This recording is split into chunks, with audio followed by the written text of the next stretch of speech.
안녕하세요. MBN B뉴스 김동환입니다. 안녕하십니까. 추혜정입니다. 오늘도 다양한 크립토 이슈들 함께 살펴보겠습니다. 네, 먼저 첫 번째 크립토 이슈 시간입니다. 이번에는 디지털 자산부 이수연 기자 모시고 이런저런 소식들 짚어보도록 하겠습니다. 네, 이수연 기자 어서 오세요. 네, 안녕하세요. 네, 반갑습니다. 네, 드디어 오늘이죠. 디지털 자산 관련 쟁점들을 다루는 정무위 국정감사가 지금도 이어지고 있는데요. 어떤 질의들이 이어졌나요? 네, 무엇보다도 이 테라 루나 사태에 대해서 수사가 철저하게 이루어져야 한다는 목소리가 가장 큽니다. 네. 이 국민의힘 윤상현 의원은 오늘 국감에서 이번 테라 루나 사태에 대한 책임 주체 조사가 필요하다. 네. 또 수사가 미진하면 특검 도입도 고려해야 한다고 주장했습니다.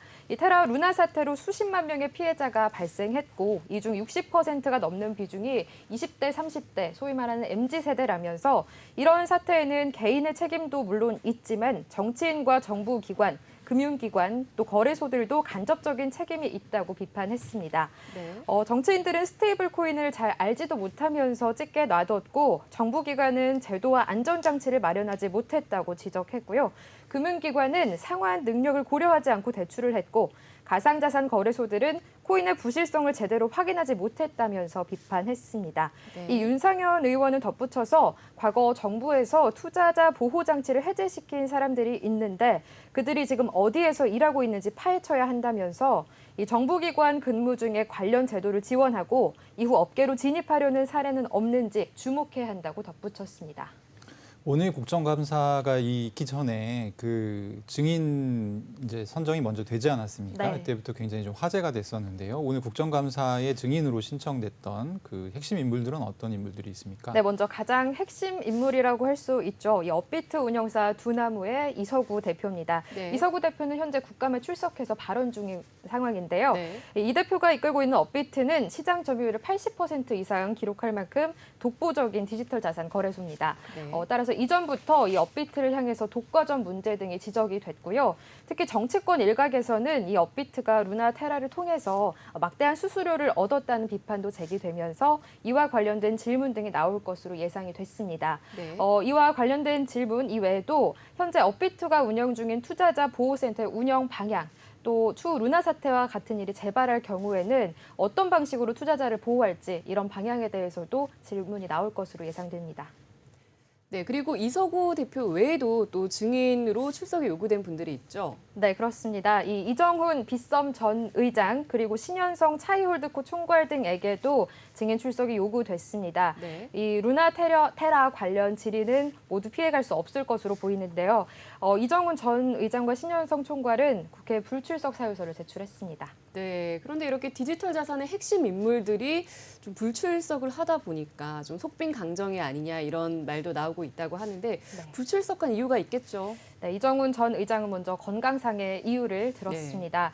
2020년부터 심한 우울증과 공황 장애를 앓고 있어서 외부인을 만나는 것 포함해서 정상적인 생활을 하는 게 어렵다 이런 네. 이유를 들었고요. 신현성 총괄은 진행 중인 검찰의 테라 루나 수사 과정에 방해가 될 수 있다 이런 식의 이유를 들었습니다. 네. 이런 테라 루나 관련 사기 혐의로 본인도 조사가 이뤄질 가능성이 있다면서 검찰 수사 중인 사건과 같은 사항으로 국감의 증인으로 질의에 응하면 이 수사 과정에 예기치 못한 상황이 만들어질 수 있다. 이렇게 네. 우려를 표하면서 증인 출석이 불가능하다고 입장을 표했습니다. 일단 많은 이 질문들이 이게 대기하고 있었을 텐데 불출석한 이 대표하고 신 총괄한테 어떤 질의가 예정되어 있었나요? 네, 먼저 이정훈 대표에게는 아로하나 코인 조작과 관련된 의혹들이 질문으로 다소 나올 것으로 네. 예상이 됐었는데요. 네. 이 아로하나 코인은 한컴그룹 계열사이자 코스닥 상장사인 한컴위드가 싱가포르 법인을 통해서 아로하나 토큰 발행에 지분을 투자했다라고 밝히면서 네. 투자자들에게는 한컴코인으로 알려져 있습니다.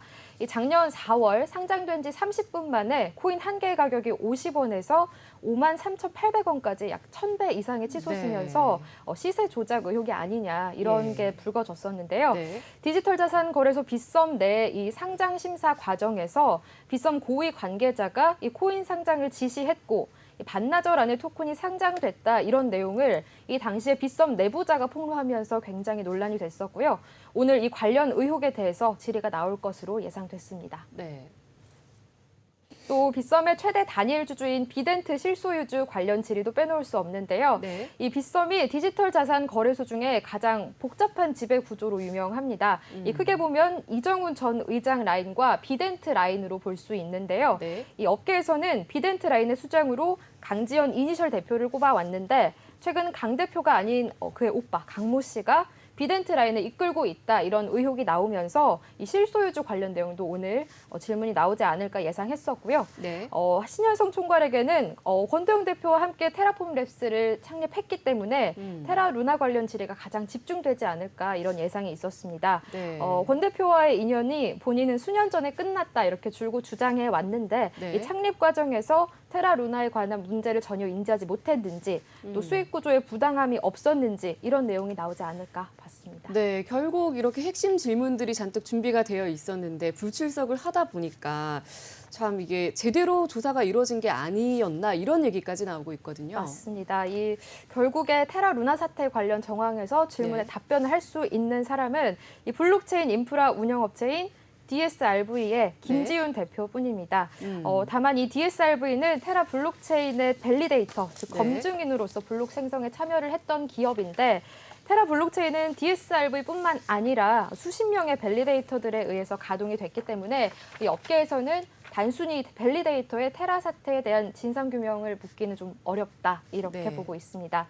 네. 또 이렇게 핵심 인물들이 모습을 드러내지 않았다 보니까 정치권에서도 강하게 비판을 하고 있는데요. 네. 오늘 민병덕 더불어민주당 의원이 고의적인 불출석이고 굉장히 해괴한 논리로 출석을 피하고 있다라고 말하면서 지금 이 디지털 자산의 문제점과 원인을 규명할 중요한 시기인 만큼 이정훈 전 빗썸 의장에 대해서 동행 명령장을 발부해달라고 말했고요.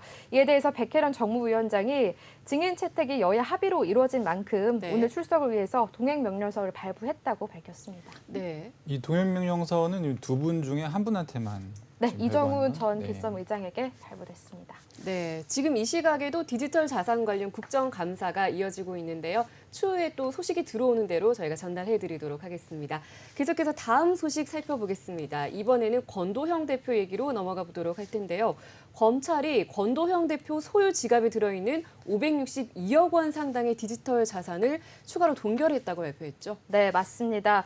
서울 남부지검 금융증권 범죄합동수사단이 이 권 대표가 은닉을 시도한 것으로 추정되는 950억 원의 디지털 자산 중에 지난달에 이미 동결한 388억 원에 더해서 네. 562억 원을 추가로 동결했다고 발표했습니다. 네, 여기에 대해서 권도형 대표는 어떤 입장을 내놨나요? 우선 권도영 대표는 지난달에도 이런 28일 발표한 검찰의 자금 동결에 대해서도 부인했었는데요. 네. 이번에도 역시 내 자산은 동결되지 않았다면서 트위터를 통해서 입장을 밝혔습니다. 네. 어제 트위터를 통해서 관련된 뉴스를 인용하면서 이 같은 거짓 뉴스를 퍼뜨리는 동기를 이해할 수 없다라고 하면서 네. 누구의 자금이 동결됐는지 모르겠지만 그들에게 좋은 것이다. 그것을 잘 사용하길 바란다라고 조롱을 섞어서 입장을 발표했습니다. 네. 지금 보면은 검찰 같은 경우는 권도영 대표를 일종의 이제 도망자 취급을 하고 있고 권도영 대표는 나는 도망간 적이 없다 이렇게 네. 얘기를 하고 있고 또 검찰은 또 권도영 대표의 자금을 동결했다라고 하고 있고 내 자금은 또 동결된 적이 없다 이렇게 지금 재반박을 하고 있는 네. 약간 그런 상황이죠. 네. 어떻게 좀 진실 공방으로 계속 이어지는 분위기인가요? 맞습니다. 이 디지털 자산 분석업체 크립토컨트의 주기영 대표는 우리에게 아직 미공개 정보가 있다. 진실을 어서 밝혀라라면서 권도영 대표를 정조준했습니다. 네. 크립토컨트는 권 대표가 소유하고 있는 것으로 알려진 지갑에서 네. 950억에 달하는 디지털 자산이 쿠코인과 OKX 거래소로 이체됐다고 주장했는데요. 이에 대해서 이 권도영 대표가 나는 쿠코인과 OKX를 사용하지도 않고 거래할 시간도 없고 자금이 동결된 적도 없다고 강조했기 때문에 네. 어떤 게 진실인지는 계속해서 지켜봐야 할 것 같습니다. 한편 오늘 새벽 이 디지털 자산 이력 추적과 공익 제보를 하는 에르고 BTC는 루나 파운데이션 가드의 지갑에서 이동된 자금 경로를 상세히 제시하고 지금까지 드러난 행위를 볼 때 이 루나 파운데이션 가드의 자금과 직접 관련되어 있음이 명백하다고 주장했습니다. 네. 이 자세한 내용을 보면 루나 파운데이션 가드 소유 지갑에서 비트코인이 5월 13일 이후에 최로 15차례가 최소 옮겨진 것으로 알려졌는데요. 네. 지난 5월 13일 루나 네. 파운데이션 가드는 처음으로 대규모 인출을 시작했고 이후 5월 16일 루나 파운데이션 가드의 새 주소로 이 디지털 자산을 보낸 뒤에 다시 6차례에 걸쳐서 이동을 시켰습니다. 이 6번의 이동 후에 지갑 소유자가 지갑 변경을 중지하고 네. 새로운 주소를 사용하기 시작했는데요. 이후에도 전송은 9차례가 더 이루어졌습니다. 9번째 이동이 끝난 뒤에 지갑 주소에는 6,980 비트코인이 남겨져 있는 것으로 나타났습니다. 네. 그러면서 이 연속적인 전송이 몇 달 동안 계속 이루어졌고 그 자금의 종착지는 동일한 쿠코인과 OKX 주소에서 끝난다면서 이 불행히도 루나 파운데이션 가드의 경우에는 재사용 주소가 테라 네. 디패깅이 발생하기 전에 이미 활성화되어 있었기 때문에 네. 조사자들에게 추가 단서를 제공하게 됐다고 설명했습니다. 네, 그렇군요. 그리고 또 인터폴을 통해서 권노형 대표는 적색 수배도 지금 발령이 내려진 상태인데 이 권 대표의 신병 확보를 위해서 또 추가로 어떤 노력들이 이루어지고 있나요? 네, 맞습니다. 검찰이 인터폴의 수사 공조를 요청하고 외교부의 권 대표 등 관계자에게 여권 무효화를 신청을 했습니다. 네. 근데 이 외교부에서 여권 반납 명령 통지서 송달 불능을 공시했습니다. 보통 송달 불능이라고 하면 네. 그 여권을 반납하라는 명령이 권도영 씨한테 전해지지 않은 거 아닌가요? 맞습니다. 이 외교부가 권 대표 등록 주소지로 보낸 여권 반납 명령 통지서가 전해지지 않았다는 뜻인데요. 예. 외교부가 송달 불능을 공시한 날로부터 2주 이내에 여권을 반납하지 않을 경우에는 이 사용 중인 여권이 자동으로 효력이 상실됩니다. 네. 따라서 권 대표가 소지하고 있는 여권이 2주 뒤인 10월 19일 이후에 무효화 조치될 것으로 보입니다. 네. 이렇게 인터폴 적색 수배, 또 여권 무효화, 은닉자산 동결 이런 조치를 하면서 권도영 대표를 계속해서 압박하고 있는 모습입니다. 네, 테라폼 랩스 대표 권대형 대표에 대한 이야기 나눠봤고요. 이번에는 다음 주제로 넘어가 볼게요. 유럽 연합의 디지털 자산 규제인 미카에 관한 뉴스도 들어와 있습니다. 구체적으로 어떤 내용인가요?